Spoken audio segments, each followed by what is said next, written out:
people. My name is Jai, and I know I've been MIA, but I am back. I have to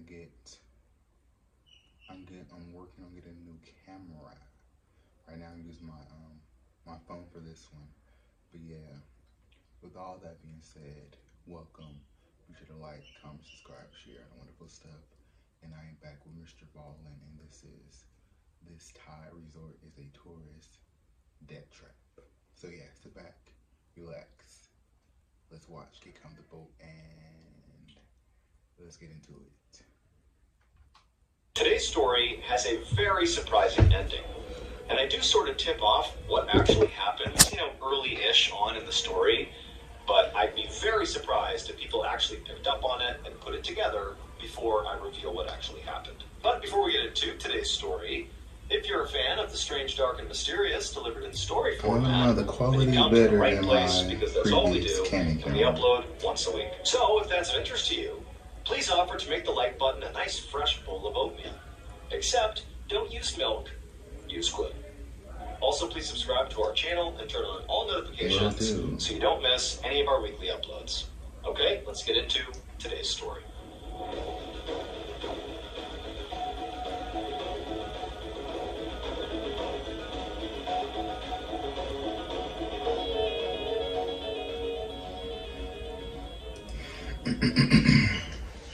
Early on the evening of June 12, 2012, a 25-year-old woman named MrBallen opened up the door to her hotel room on Phi Phi Island, which is a major tourist destination in Thailand. Once the door was unlocked, Noemi pushed it open, and she held it for her little sister, 20-year-old Audrey, who came in wheeling all their suitcases. Noemi and Audrey were both from Quebec, Canada, and they were also both college students, and they were on this big month-long vacation to celebrate the end of the school year.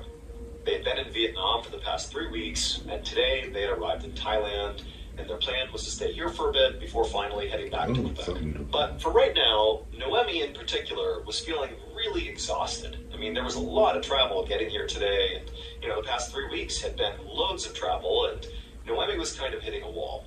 And so as soon as she got into the room, all she really wanted to do was just flop down on the bed and just lay there for a little while. But she'd also become a fairly experienced traveler by this point, and she knew before she did that, she just wanted to make sure that, the bed was cleanly, make sure there were no bed bugs or, unclean sheets or something. And so she went over and pulled the sheets back and checked, and the sheets were pristine. It was beautiful. The room felt super nice. And so she just flopped out of the bed and just enjoyed the air conditioning. And at the same time that she was doing this, Audrey, who very likely was also feeling all the, the symptoms of travel over so many weeks. I mean, she likely was very, very tired. But she, instead of laying down, went right to the bathroom and started getting ready for the night.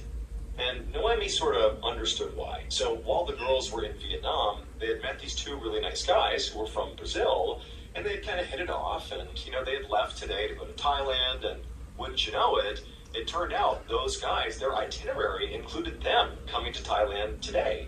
And so it was kind of like this revelation at the end of their time in Vietnam that they would not have to say goodbye basically forever, but instead, the good times could keep on rolling in Thailand. And so the plan was that night they would meet up with these two guys, these Brazilian guys, out on the beach and basically party with them and just have a fun night. Now, Noemi was looking forward to this night out with these two guys, but she also had a little bit of apprehension about it. I mean, these guys were perfectly nice, and she and her sister had spent time with them in Vietnam, and really things had been fine. But, Noemi felt like Audrey was a little bit more naive and sort of like easier to be taken advantage of than she was. I mean, she was younger than her by 5 years, and also when the sisters had gone on this trip, their parents had been really apprehensive about, two young women traveling alone together all over the world. I mean, they were sort of vulnerable. And so the way Noemi had sort of played it to her parents is, don't worry, I'm the big sister. I'll keep my eye on Audrey. She'll be fine. And Audrey kind of played the role of younger sister and was like, yep, I'll do what my big sister says. And so Noemi sort of felt like she had a responsibility to keep Audrey safe. And so she was feeling a bit apprehensive about whatever they were going to do that night with these guys. It just sort of seemed like things were sort of moving quickly with these two guys. They should have maybe just stopped in Vietnam, but they're here. And so who knows what was going to happen. And so Noemi, as she's laying there and Audrey's getting ready, Noemi decides to just give her parents a call. because one of the things Noemi had been doing over the past several weeks, they'd been on this big vacation, is sort of constantly updating her parents to assuage their concerns that anything was wrong, with their two kids. Noemi wanted her parents to see that she was doing everything she could, to keep her and her sister safe. So she pulled out her phone and she was about to call her parents when suddenly Audrey appeared from the bathroom and said, "Stop." And she told her, like, "Hey, remember, it's evening for us, but back home in Canada, it's the middle of the night, so you're going to be waking them up, and they're going to have loads of questions, like, why are you calling in the middle of the night? And probably you're going to have to tell them about, how we're going out tonight with these two guys, and they're going to worry, like, don't do that. Spare them. We will talk to them tomorrow. They don't need to know what we're doing tonight. Everything is fine." And Noemi was thinking, you know what? She's right. This is a bad time to call. Noemi actually forgot, the time change was so significant. And she also, wasn't sure what she would say to her parents about, going out with these two guys, because it would raise some red flags. And so Noemi put her phone down and decided, you know what? Tonight's going to be just fine. I just got to let things go. And so she actually climbed off the bed and she joined her sister in the bathroom and began also getting ready for their big night out. A little bit later, Noemi and Audrey left their hotel room and they headed out to the beach. And sure enough, there, right outside of a beachfront bar, were the two Brazilian guys they were meeting up with that night. And as the two girls approached, they saw that each of these guys were holding these big buckets. They almost looked like, a toy that a child would use on the sand, to fill it up and make a sandcastle with, like a big, beach bucket. And, the girls, as they're walking over, they're wondering what these buckets were for. And they thought it was maybe like some joke these guys were going to play, or they didn't know what. But as they got closer, they realized that these buckets these guys were holding were filled to the brim with ice and liquid. There was some sort of drink in these buckets. And so the girls walked up to them and they said hello, and very quickly the conversation turned to these big drinks they were holding. And Noemi and Audrey were like, "What are those?" And the guys told them, "These are like these amazing cocktails that you can only get in this part of the world." The girls asked, "Well, what is it? What's inside of the drink? What makes it so special?" And the guys kind of looked at each other and laughed, and they're like, "I don't know, just try it. It's really good. It'll make you feel great." Now, Noemi, being the sort of more responsible one, did not immediately begin drinking either of these drinks. Instead, she sort of paused and thought about it, but Audrey, on the other hand, was totally sold. She reached forward, grabbed one of the buckets, and just began chugging this drink. And so Noemi's looking at her like, "Come on, like, you can't just jump into this. We don't know what this stuff is." But, after a couple of chugs, Audrey lowered the bucket and looked at her sister, and she just grinned, and she handed it back to her guy. And then she told Noemi, like, "These taste great. This is awesome. Like, you gotta try it. Loosen up." And so at this point, Noemi, she's considering the situation. They were in Vietnam with these guys, and these guys were out partying with them. They were drinking with them, and, they seemed perfectly trustworthy. And they were clearly drinking from these buckets, and it didn't seem nefarious. And also, Noemi looked around the beach and suddenly realized that basically everybody had these big buckets. This was not just these two guys. Everybody's drinking this thing. And so Noemi's thinking, okay, well, if they think it's okay and it's sort of normal, in this part of the world, then it's going to be okay. And so she reached forward, grabbed the other bucket from the other guy, and took a big sip. Several hours later, well after the sun had gone down, Audrey and Noemi were having a great time with their Brazilian friends. They were still near this beachfront bar. They were actually dancing right outside of it because now there was a DJ blaring some music and there were all these people. And actually the sisters had sort of broken up and were sort of doing their own thing with their respective guy, but they were sort of near enough each other. They could kind of keep tabs on each other. And they were just having a great time. By this point, they had jumped in the ocean and gone swimming. They had eaten a ton of local food. And Noemi had lost count of how many of these big bucket drinks they had all consumed together. But they were really just having a blast. I mean, Noemi's vision was a bit blurry, and she was kind of stumbling, and she'd look over at Audrey, and she was kind of in the same state, as were the two guys they were with. I mean, they're buzzed. They're having a great time. And so the two girls and their guys are just out there dancing, doing their thing. It's about 1 a.m. at this point. And Noemi's guy says to her, "Hey, do you want to head back to the hotel room together?" And Noemi's like, "Yeah, let's go back. But hold on, I want to talk to my sister first." And so Noemi kind of stumbles her way over to Audrey, who's in the middle of this big dance routine with her guy. And she stops Audrey, and she whips around, and Audrey's all smiles too. And Noemi's like, "Hey, do you want to go back to the hotel room? We're going back now. Do you want to come?" And Audrey's like, "No, I want to stay here. I'm having too much fun. This is awesome. We're just going to keep on dancing. You guys should stay too." But Noemi was like, "No, I gotta go. We're gonna go back. So you sure you want to stay?" And Audrey was like, "Yeah, we'll stay. We'll see you at the hotel soon. Now, typically, Noemi and her sister really rarely separated, especially when they were out drinking and partying, because of all the inherent risks of being alone at night, potentially intoxicated. And so, this was kind of a rare thing for her to break away from her sister and separate. But it just seemed like this was okay. It was safe. And, these guys they were with, they really seemed like stand-up guys. And again, they were just having a blast here. And Noemi didn't really want to stop her from having a good time. So ultimately, she did say bye to her sister and said she'd see her soon. Noemi turned, and with her guy, she headed back to the hotel. And Andre kept on dancing with her guy in front of the beach bar. Hey guys, just want to remind you that year-round, it's called that there's a bunch of stuff. MrBallen.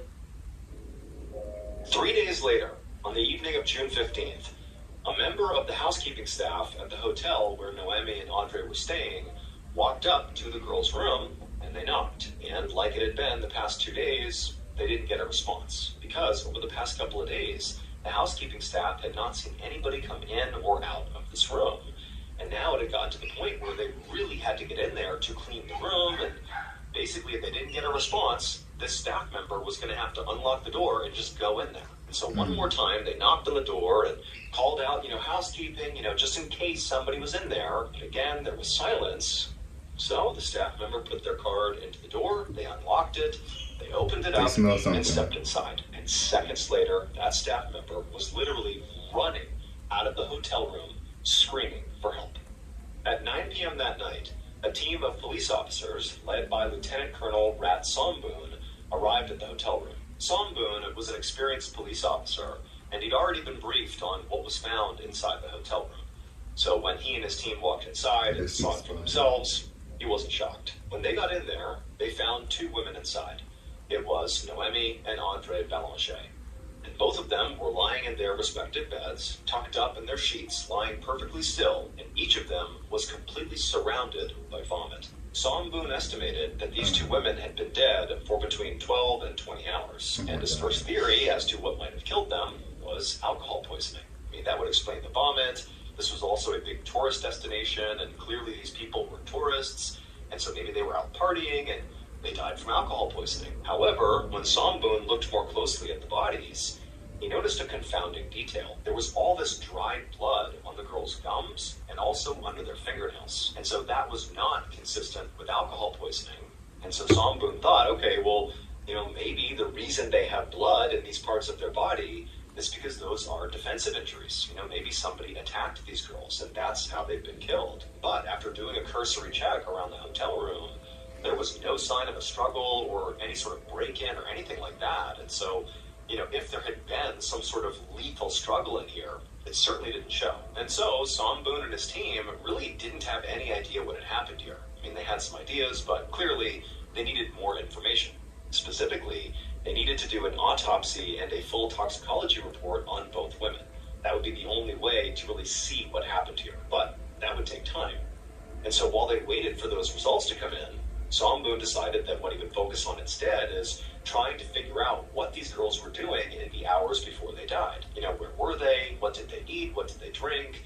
And who were they with? Over the next couple of days, Somboon and his team interviewed several of the hotel staff. And from those interviews, they learned that Andre and Noemi were visiting Thailand from Canada. And on the first night they were here, the two women went out early in the evening, and then one of them came back with some guy, some unidentified man, at 1 a.m. They came back to the hotel. And then at 4 a.m., the other girl came back to the hotel, also with an unidentified man. And so there are Noemi and Andre and these two unidentified men that are in the hotel room, presumably, from 4 a.m. until 6 a.m., when both of these unidentified men left the hotel room together, and the two girls were presumably left inside the hotel room. Lieutenant Somboon reviewed some security footage from the hotel, which confirmed this entire timeline was correct, which meant Somboon really needed to speak to these two unidentified men because they clearly were the last ones to see these girls alive. And so the police department put out an announcement about Noemi and Andre's deaths, as well as a public call for help in identifying these two unidentified men. And shortly after making this announcement, the police learned that these two men were Brazilian, And unfortunately, they had already left Thailand on their way back to Brazil. And so obviously Brazil is outside of his jurisdiction. And so he had to appeal to Interpol, which is an international police organization, and appeal to them to find these two Brazilian men and interview them. About a week later, Somboon finally got a call from Interpol. They had found these two men and they had interviewed them. And they told Somboon that when they informed these two guys that Noemi and Audrey had died, the two men seemed genuinely shocked. And then when they were asked, why were you so quickly on a flight out of Thailand back to Brazil? They said, no, there's nothing suspicious about it. We already had booked those tickets way in advance. We just got on the flight and left. There's nothing more to it. And so Interpol said they continued to press these guys and asked them, hey, you were the last ones who were with these girls before they died. Tell us about their condition. Tell us how you left them when you left the hotel at 6 a.m. And the two guys, they said, look, they did seem like maybe they were already hungover or sort of sick from, partying the night before. They definitely did seem a little bit down, but they were basically fine. However, Interpol said it was fairly interesting that the two men did admit that following, their night out with Noemi and Audrey, the next 2 days, they were stuck in bed themselves, totally sick, vomiting, ill. They didn't know what from, but they said they were very, very sick following their encounter with these two girls. Somboon thanked the Interpol officer and then hung up. And even though Somboon couldn't help but feel still pretty suspicious of these two Brazilian guys, he now was thinking, okay, well, if they said they got really sick after, spending time with Noemi and Audrey, maybe what happened here is, all four of them got sick with something, some illness, and the guys survived it, and the girls didn't. And so Somboon began to think of, what type of illnesses could they have contracted? And the first thing that Somboon began to think about that could have been an illness that all four of these tourists could have contracted was food poisoning.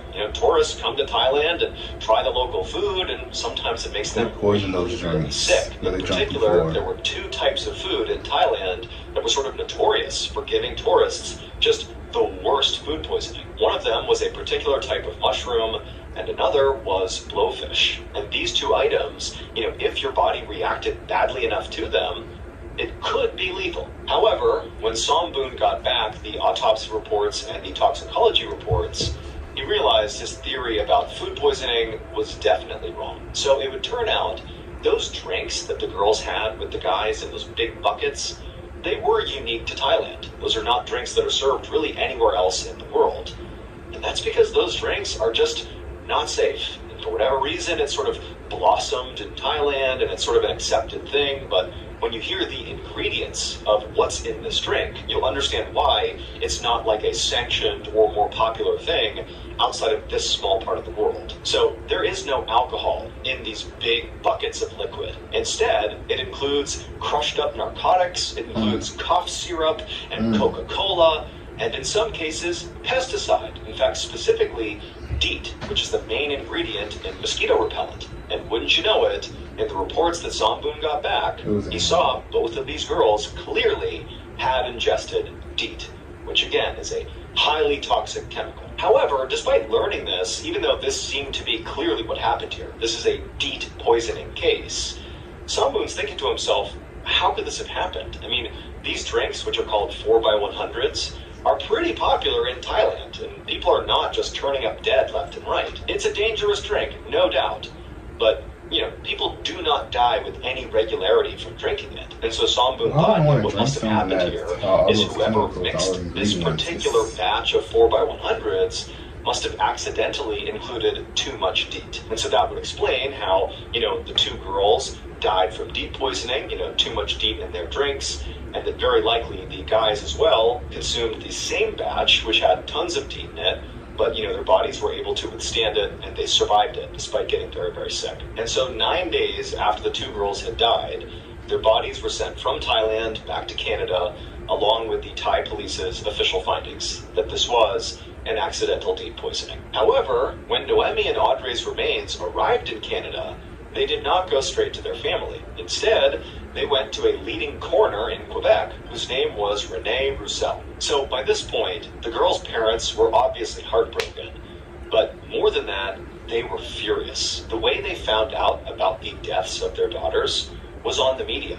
I mean, despite the fact that the police were immediately called when the girls were found dead, the Thai police did not get in touch with the family. They only got in touch after their investigation was done, and they're like, hey, by the way, your daughters are dead, and it was a deep poisoning. It is what it is. Good luck. And so the parents felt like, are you kidding me? Like, you didn't loop us in at all? We're spending days trying to get in touch with our daughters, and you knew all along they were already dead? Like, so the parents have no faith, no trust in the Thai police, and then to find out, wait a minute, so they drank this drink that apparently is sold at this beach bar all the time, and oh yeah, it killed them, no big deal. What, there's no warnings at this beach bar about how dangerous this drink is? Shouldn't there be like a tourist warning or something? And also, it's kind of a lazy explanation that, well, you know, the two guys they were with drank the same poison, but they didn't die just cause, and our daughters did. Like, that doesn't add up either. This whole thing feels like laziness, you know, at best, or at worst, a cover-up. You know, maybe this looks really bad for Thailand that these tourists have died and it could have been prevented. And so the parents felt like, we can't just take their explanation at face value. Like, clearly, something is going on here. Something's wrong. And apparently, the Canadian government felt the same way as the parents. You know, this case was all over the news, and they also felt like, wait a minute, guys, like, we haven't looked closely enough at this. What's really going on here? And so it was actually the Canadian government who told Renee Roussel to go ahead and do another autopsy on these girls' remains. Let's really see if it was DEET that killed them, or maybe if it was something else. And when Renee checked Noemi and Audrey's bodies, she did discover there was DEET in their system. However, not nearly enough to kill them. So while it seemed plainly obvious that yes, they must have consumed those 4x100 drinks, that couldn't have been the thing that actually killed them. However, Renee didn't find any other poisonous substances in these girls' bodies. Like, there wasn't another explanation. It just showed there was DEET, but that was basically it. And so Renee, she's thinking, like, there's gotta be some explanation here. And so Renee really began to do some serious research into this whole case, and eventually she found something. And it horrified her, it horrified the family, it horrified the world. It would turn out, from Renee Roussel's additional research, Noemi and Audrey were far from the first tourists to die this way in Thailand. Between 2009 and 2015, at least 20 tourists have been found dead under very similar circumstances. Now, Renee believed that what must have happened here is all these people, including Noemi and Audrey, must have been poisoned, but the common denominator did not appear to be food or drink. It had to be something else that was poisoning them. Something that was damaging blood vessels that would account for the blood under the fingernails and the gums, but also metabolized so quickly that after death, this particular poison could not be detected. And Renee figured out she was correct. So when Noemi and Audrey first arrived in Thailand, they went to their hotel room, and one of the first things that Noemi did is she pulled back her sheets to check for bed bugs. You know, she wanted to make sure her bed was clean before she laid down and relaxed. And when she looked, it appeared clean. And it was because the sheets were clean. So they had actually just been treated for bed bugs. So there were no bed bugs. However, the way this hotel and other hotels, not just in Thailand, but in other parts of the world, the way they were treating for bed bugs was by spraying the sheets with pesticide, specifically phosphine gas, which is highly toxic to bed bugs. So it gets rid of the bed bugs, but it's also highly toxic to people. For reference, it is illegal to do this. You're not allowed to spray sheets with pesticide. And so based on all the evidence, it's believed that what actually happened to Noemi, Audrey, and the two Brazilian men they were with is that they climbed into those beds on the night they came back, and you know, the men were in there with them for some time, and all four of them were being exposed to this phosphine gas. It was going in through their skin, they were breathing it in, and they likely had no idea. And so they're getting sicker and sicker, and then finally the two men, they get up out of the beds and they leave at 6 a.m. They've now been, you know, totally contaminated by this poison, but not enough to kill them. So they go home, and over the next couple of days, they get really sick from their exposure to this gas. But Audrey and Noemi, they didn't leave their bed. They stayed in those beds all night. And unfortunately, as they laid there, their bodies continued soaking in all of this poison, and their bodies just could not handle it. And so it eventually killed them. But despite learning this, and despite the fact that clearly something illegal was done here, you cannot spray your bed sheets in a hotel with pesticide to get rid of the bed bugs. It's incredibly hazardous. You can't do it. Despite that, to this day, no one has been held accountable for these girls' deaths. Not even resorts closed down. Somebody could hold accountable. Thank you so much for watching. Karma. Let me know what you thought of today's episode in the comments. And remember, we have hundreds of videos. Yeah, this is very, very fortunate, and it makes me second guess, because I do want to go to Thailand. Actually, I want to go everywhere and visit the whole world. Yeah, this is very unfortunate, and I'm thinking if it was a 2 Brazilian guy that was suspicious, because they didn't tell them what was in a drink, you know. But you already knew. I think they would just mess with their heads, but that's very unfortunate, and it's sad. And hopefully, next time somebody will get justice and be held accountable for it, and everybody else planning on a visit somewhere, hopefully everything is safe. It's on the right, great area and a nice hotel, and shout out to Airbnbs as well. You know what I'm saying? Yeah. So thank you guys for tuning into this video. Have the most awesome, positive day. Stay grateful, stay blessed. Until next time, deuces.